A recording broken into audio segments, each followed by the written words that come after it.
హే జాగ్రత్త జాగ్రత్త, ఏం కాలేదుగా, రాయిలు తగులుతాయి, జాగ్రత్త బ్రో. కాదు, ఈ స్టోన్ చూసారా, మెరుస్తుంది మీకు. ఇదిగోండి, ఇదంతా మెరుస్తున్నట్టు కనిపిస్తుంది. ఏంటి అని అడిగితే దాన్ని మినీరా అంటారని చెప్తున్నాడు.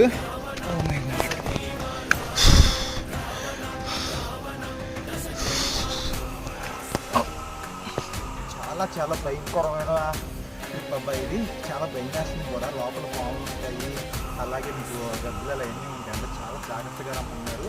ఇప్పుడు మనం రావణాసుడు తపస్సు చేసిన గుహలో అయితే ఉన్నాము. ఇది ఆల్మోస్ట్ మనకి భూమిపై నుంచి 262 అడుగుల లోతులు అయితే ఉంది. ఇక్కడికైతే వచ్చాము. చాలా చాలా డేంజరస్ జర్నీ అవ్వ. వెనకబడిపోతున్నాం కూడా, భయం వేస్తుంది, ఎందుకంటే పెద్ద లోయ ఉందండి వెనక వైపు. దీనికి సంబంధించిన ఫుల్ వీడియో మన యూట్యూబ్ ఛానల్లో ఉంది, ఒకసారి చూడండి.